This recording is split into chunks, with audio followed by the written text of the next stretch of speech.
Diversity is a buzzword at this event in Abuja as women gathered to celebrate the milestone achievements of women in politics on Democracy Day. Women participation in politics in the last election has been discouraging, but women here say they are not giving up as they push with more audacity to ensure women are not left behind. The convener of the event says more women should look up to Kudirat Abiola for courage to continue the fight of ensuring more women participation. She says the story of Abiola cannot be complete without mentioning his wife Kudirat Abiola on the role she played to support the fight for democracy and paid with her life. It's affirmative audacity. What Kudirat was in the first place was a woman who loved her husband so much she didn't want him to get into the whole political engagement. And then when he did, and she tragically lost him to the whole political experience, she became an experiential testimony of a woman who now took on not just the mantle but the armor of a woman warrior in the fight for political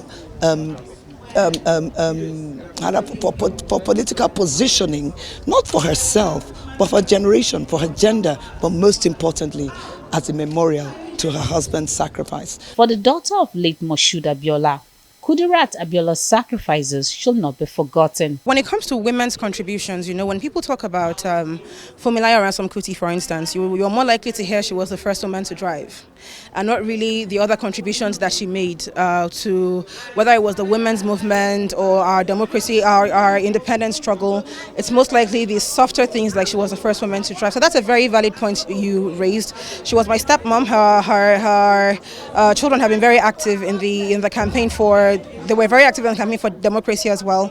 And it's actually a very key point that you raised, that perhaps it's important that we do more to honor her memory and to remember her sacrifice as well. Kudirat is politically one that has set an agenda for Nigerian women, that yes, you can be that voice that is as strong as believing in a cause and going for it, and even dying for it.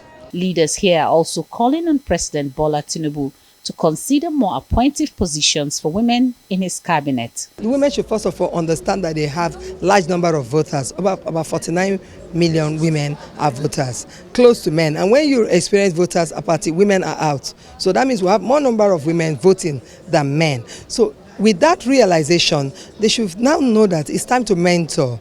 Like I said, some people failed, their generation failed, because when you are there, your job is to bring more women on board. That's what the men are doing.